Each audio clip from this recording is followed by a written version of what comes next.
Hi guys, so we have made it through to the end of the week, session 4.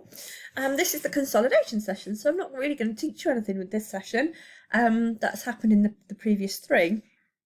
I just want you to have another practice go on a question, have some time to type up anything you've done this week that you would like to email to your teacher, and obviously we've got the quiz to do, the Show My Homework quiz. So your question that you've been working on this week is this: how does Shakespeare present Macbeth as a powerful character? Yesterday you should have written 1 paragraph, and I just wanted you to write a second one, really, to choose any line at all that you want to from the play that relates to Macbeth as a powerful character. I have suggested one here, which comes from Act 5, and that which should accompany old age as honour, love, obedience, troops of friends, I must not look to have. So see, by this point in the play, Macbeth has realised that actually he lost everything, that his desire for what he thought was power has actually completely disempowered him, because the respect he had, he increased his position in the hierarchical structure because he became king.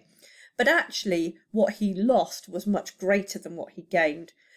And it relates to Shakespeare's core message, I think, about power pursued immorally or through enacting evil choices doesn't bring joy. It brings terrible consequences and terrible destruction to human beings. So if you're not sure which line to pick, go for that one. But as I say, go for any line in the play you want to that you'd like to write about. Here are some sentence parameters, some sentence stems. So if you're not sure how to approach writing it, you can obviously use these to help you. So you need your the line, Macbeth, because he's going to be the one saying the line when he says it. So if you're using the line I just outlined for you at the end of the play, tells the audience, because it's a soliloquy, and that which should accompany old age, blah, blah, you write your quote out, which leads the audience to infer that. You explain in this gap what we can work out about his character, how he's lost his sense of joy in life, he's realised that he's destroyed himself. Pick a word, in particular Macbeth's use of the word, pick a word and say more about it and why it's significant or interesting. And then lastly, it seems that Shakespeare, and then explain the big message. Once you've done that as well, I'd also like you to make sure you absolutely complete the quiz on Show My Homework that your teacher set.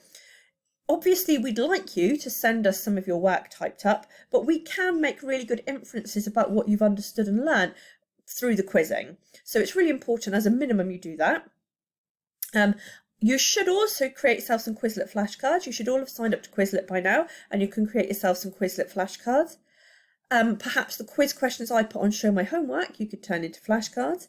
And as I've said as well, it's a really good idea to type up what you've done this week and email it to your class teacher.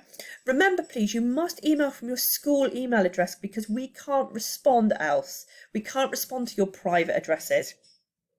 Okay, well done on a tough week. Lots we've been through. We'll do another week. We'll shift across to Dickens. I'll try and vary it up so it's not too repetitive every week. But I think that the repetition of the practice will really help you more than me trying to teach you new content. Any questions, queries, problems, please send them to me and keep working hard, guys.